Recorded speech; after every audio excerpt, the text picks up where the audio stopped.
এখন যতদিন যাচ্ছে পরিবারগুলোতে নারী নির্যাতনের জায়গায় পুরুষ নির্যাতন বেড়েছে, এবং এখনকার পরিবারের পুরুষগুলো হচ্ছে সব স্বার্থ পূরণ করার মেশিন। স্ত্রীর স্বার্থ পূরণ করতে হবে, মায়ের, বোনের, সন্তানের সব স্বার্থ পূরণের মেশিন সে। আর সারাটা জীবন এগুলো করার পরে শেষ বয়সে গিয়ে তাকে শুনতে হবে সে কিছুই করেনি কারণ। হ্যাঁ, আর যে কথা কলিজা থেকে বের হয় সেই কথা আপনার কলিজার মধ্যে আঘাত করবেন। সব বাহ্যিকভাবে মনে হয় যে পরিবারগুলো খুব সুন্দর, চমৎকার, একদম জান্নাতের টুকরা মনে হয়, কিন্তু আদতে ম্যাক্সিমাম পরিবার জাহান্নামের টুকরা। ম্যাক্সিমাম পরিবারে তাওহীদ নাই, ম্যাক্সিমাম পরিবারের সুন্নত নাই, বেশিরভাগ পরিবারে হালাল রিজিক নাই, বেশিরভাগ পরিবারের মেয়েরা পর্দা করে না, বেশিরভাগ পরিবারের যুবকরা দিনের পরোয়া করে না, বেশিরভাগ পরিবারের যুবকরা নামাজ পড়ে না, এমনকি পিতাও নামাজ পড়ে না, বেশিরভাগ মা সিরিয়াল নিয়ে পড়ে থাকবে দেখবেন। হ্যাঁ, বেশিরভাগ পরিবার দেখবেন বস্তুবাদী। বস্তুবাদী বোঝেন কিনা?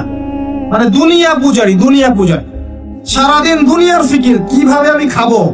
সকালে চিন্তা করবে দুপুরে কি খাবো, দুপুরে চিন্তা করবো রাত্রে কি খাবো, খালি খাওয়া আর খাওয়া, খাওয়ার জন্য দুনিয়াতে এসেছে। দেখা যাবে স্বামী যদি হালাল ভাবে কিছু করতে চায়, কোন কোন ক্ষেত্রে স্ত্রী ফোর্স করে। দেখো না পাশের বাড়ির ভাবির কত টাকা পয়সা, কত সোনা দানা, কত ব্যাংক ব্যালেন্স, আমরা তো কিছুই করতে পারলাম না, তোমার ঘরে এসে আমার জীবনটা নষ্ট হয়ে গেল। তখন স্বামী বেচারা হারাম খেতে বাধ্য হয়, ঘুষ খেতে বাধ্য হয়, সুদ খেতে বাধ্য হয়, দুর্নীতি করতে বাধ্য হয়। কার জন্য করে এগুলা? পরিবারের জন্য করে। একটা চোর যে চুরি করে, ওই চুরির টাকা নিয়ে সে মেয়েকে খাওয়ায়, বোনকে খাওয়ায়, মাকে খাওয়ায়, বাবাকে খাওয়ায়, খাওয়ায় না? সহজাত প্রবৃত্তি। একটা ধর্ষক সে পর্যন্ত তার মেয়েকে কিন্তু চুমুখে আদর করে, করে না? পুরুষ। আবার অনেক পরিবার এমনও আছে যে পরিবারের মহিলারা দিনদার, দিনের পথে চলতে চায়, কিন্তু পুরুষেরা জাহিলিয়াতের কারণে এদেরকে চলতে দেয় না, দিনের পথে চলতে দেয় না, তালিমে যেতে দেয় না, কোরআন পড়তে দেয় না, একটু দিনের আলোচনা করবে সে সুযোগ করে দেয় না। সারাটা দিন যাও চুলা ঠালো, রান্না করো, সন্তান দেখ, এত জটিল সমস্যা। আমি ইনশাআল্লাহ তাআলা শুধু ফ্যামিলির বিষয়ে একটা আলাদা লেকচার দিব ইনশাআল্লাহ। আজকে আমি আলাদা লেকচার দিচ্ছি না, আপনাকে কিছু মৌলিক পয়েন্ট বলছি। অনলি ফ্যামিলি, ভাই বিশ্বাস করেন সমাজের কাঠামোগুলো ধ্বংস হয়ে যাচ্ছে ফ্যামিলির কারণে, অনলি ফ্যামিলির কারণে।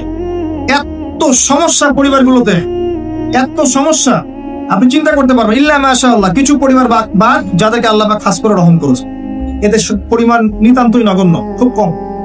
ম্যাক্সিমাম কেউ সন্তুষ্ট না। স্ত্রী স্বামীকে নিয়ে সন্তুষ্ট না, স্বামী স্ত্রীকে নিয়ে সন্তুষ্ট। স্বামী মনে করছে আমি এর চেয়ে ভালো স্ত্রী পেতে পারতাম, স্ত্রী মনে করছে আমি এর চেয়ে ভালো স্বামী পেতে পারতাম। হ্যাঁ, দেখবেন পরিবারের সন্তান বেড়ে উঠছে এমন ভাবে স্বামী স্ত্রীর মাঝে খারাপ সম্পর্ক দেখে, খারাপ সংস্কৃতি দেখে, ব্যাড প্যারেন্টিং সে, কাজের বুয়ার কাছে ঝগড়া বিবাদ দেখে এরকম করে সন্তানরা বেড়ে উঠছে।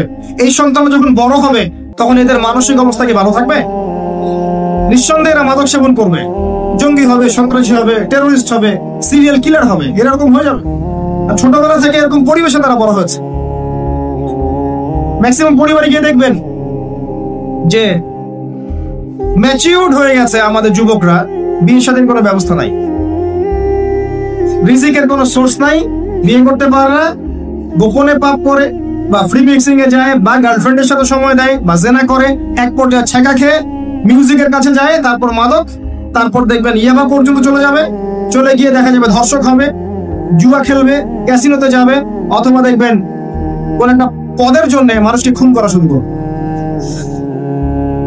পরিবারে এগুলো চলছে। এর জন্য শুধু এই ছেলেটা দায়ী নয়, এর পিতা মাতা দায়ী আছে। পরিবারের পিতারা এখন ইব্রাহিমের মতো নয় আলাইহিস সালাম, পরিবারের মায়েরা এখন সারা এবং হাজরা আলাইহিস সালাম তাদের মতো নয়, পরিবারের সন্তানরা এখন ইসমাইল আলাইহিস সালামের মতো নয়। খুবই সমস্যা, জটিল সমস্যা। আবার আছে হারাম রিজিক পরিবারে, হারাম রিজিক দিয়ে পরিবারের দেহ রক্ত মাংস গঠিত হয়েছে, এই পরিবারে আপনি নূর কেমন করে আশা করতে পারেন? আর সবচেয়ে বড় কথা কি জানেন? সবচেয়ে বড় কথা হচ্ছে মানসিক ভাবে এমন ভাবে মাথাগুলোকে ধোলাই করা হয়েছে আমাদের, যে পশ্চিমারা অনেক ভালো, ওদের লাইফস্টাইলটা অনেক ভালো, ওই যারা মুশরিক তারা অনেক ভালো, ওদের সংস্কৃতিগুলো অনেক ভালো, এগুলো দেখে দেখে মিডিয়ার মাধ্যমে দেখে দেখে দেখে দেখে অসুস্থ পরিবেশে যখন মানুষ বড় হয়ে ওঠে তখন সে নিজেও মানসিকভাবে অসুস্থ হয়ে যায়। যখন আপনি এমন একটা পরিবেশে বড় হচ্ছেন যে পরিবেশে অশ্লীলতা আছে, সুদ আছে, বেহায়াপনা আছে, জেনা আছে, প্রতারণা আছে, অবিশ্বাস আছে, ধনবাজি আছে, তখন এই পরিবেশে আপনি নিজেও দেখবেন একটা প্রতারক হয়ে গেছে। তখন অন্য কোনো ভালো মানুষকে আপনার কাছে ভালো মনে হবে না। আপনি সন্দেহের চোখে থাকবেন, অস্বস্তিতে, কাউকে বিশ্বাস করতে পারবেন না। একটা পরিবার শুধু ভালোবাসার ভিত্তিতে টিকে থাকে না, একটা পরিবার টিকে থাকে সম্মান, আপোষে হৃদ্যতা, আত্মসম্মানবোধ, গায়রত এবং বিশ্বাসের ভিত্তিতে। যে পরিবারে বিশ্বাস নাই একে অপরের উপরে, সেই পরিবার কখনো টিকতে পারবে না। যে পরিবারে একে অপরের প্রতি বিশ্বাস নাই, শ্রদ্ধা নাই, আনুগত্য নাই, শুধু ভালোবাসা দিয়েও পরিবার টিকতে পারবেন, কোটি কোটি টাকা দিয়েও পরিবার টিকতে পারবেন। পরিবারের সবার মাঝে হৃদ্যতার দরকার থাকে, মহব্বতের সাথে সম্মান থাকতে হয়, একজন একজনকে সম্মান করতে জানতে হয়, যার যার সম্মান তাকে তাকে দিতে শিখতে হয়, আনুগত্য থাকতে হয়, সামিআনা আতাআনা থাকতে হয়, প্রত্যেকটা বিষয়ে জেতার মানসিকতার থেকে সবর করার মানসিকতা থাকতে হয়। তখন দেখবেন পরিবার আস্তে আস্তে একটা রুহানি পরিবেশ তৈরি করতে পারবে ইনশাআল্লাহ তাআলা। পরিবারগুলো এখন এগুলো কোথায়? সবাই যার যার স্বার্থ নিয়ে পড়ে থাকে, এবং এখনকার পরিবারের পুরুষগুলো হচ্ছে সব স্বার্থ পূরণ করার মেশিন। যার যার স্বার্থ তাকে তাকে পূরণ করতে হবে, দ্যাটস অল।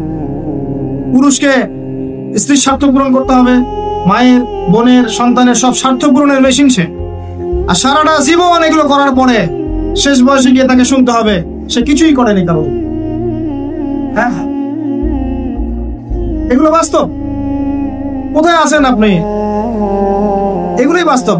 আর দেখবেন সারাটা জীবন তাদের অভাব পূরণ করতে, চাহিদা পূরণ করতে এর হায়াতটাই শেষ করে ফেলেছে, দিনের জন্য কিছু করার সুযোগ হয়ে ওঠে নাই। লাস্টে কবরে যাওয়ার পরে দেখবেন সন্তান তার একটা বছরেও কবর জিয়ারত করতে আসে না। খুব জটিল অবস্থা ভাই। আমি ফিতনাগুলো এটা খুব ভাবি এবং একটা সলিউশনই পাই, নিজে আমি একটাই সলিউশন পাই, যে এই যে জীবনটা আল্লাহ দিয়েছেন, সলাতি ইন্না সলাতি ওয়া নুসুকি ওয়া মাহইয়ায়া ওয়া মামাতি, এটাকে লিল্লাহি রাব্বিল আলামিন করতে হবে। মানে জীবনটা আল্লাহর, এখানে আমার কথা, আমার কাজ, আমার চলাফেরা, আমার পারিবারিক অ্যাটিটিউড, আমার পড়াশোনা, আমার দাওয়া, আমার দিনের জন্য মেহনত, যত কিছু আছে, সবর, আঘাত সহ্য করা, কষ্ট সহ্য করা ইত্যাদি, সবকিছু আল্লাহর সন্তুষ্টির জন্য করতে হবে। কারো কাছে, পৃথিবীর কোন সৃষ্টির কাছে যারা পরিমাণ কিচ্ছু পাওয়ার আশা করবেন না। একটু আশা করবেন আপনি কষ্ট পাবেন। কারো কাছে কোনো আশা করতে যায় না, শুধু আল্লাহর কাছে আশা করেন। সমস্ত কাজের প্রতিদান আল্লাহর কাছে চান, পরকালে আপনি সুখে থাকবেন ইনশাআল্লাহ, শেষ হাসি আপনি হাসবেন ইনশাআল্লাহ। এছাড়া আমি কোনো সলিউশন দেখি না ভাই। আমি কলিজা থেকে কথাগুলো বললাম আপনাকে, আর যে কথা কলিজা থেকে বের হয় সেই কথা আপনার কলিজার মধ্যে আঘাত করবে ইনশাআল্লাহ। সব কাজ শুধু আল্লাহর জন্য করেন, কেউ আপনার আপন না, আল্লাহ ছাড়া কেউ আপনার আপন নয়। আপনি ভুল করবেন যদি আপনি অন্য কাউকে আপন মনে করেন, আপনার পলিটিক্যাল লিডার, আপনার প্রশাসনের স্যার, আপনার পরিবারের স্ত্রী, আপনার সন্তান, হাবি যা যা আছে, যদি মনে করেন আমার আপনজন, আপনি ভুল করবেন। সবাই সবার স্বার্থ চেনে, সবাই সবার স্বার্থ চেনে, শুধু আল্লাহ আপনাকে নিঃস্বার্থভাবে ভালোবাসেন, আল্লাহ পাক স্বার্থ চান না। সারাটা জীবন পাপ করে থাকলেও একটা বার দাঁড়িয়ে খালি বলেন আল্লাহ আস্তাগফিরুল্লাহ ওয়া আতুবু ইলাইহি, মন থেকে বলেন আল্লাহ আমি ভুল করেছি, আল্লাহ আমাকে মাফ করুন। এক মুহূর্তের মধ্যে আল্লাহ পাক আপনার সমস্ত গুনাহগুলোকে নেকিতে পরিবর্তন করে দিবেন ইনশাআল্লাহ। আল্লাহ ছাড়া কেউ নাই। আল্লাহর জন্য খালেস করে ফেলেন নিজেকে, তার দিনের জন্য চেষ্টা করেন।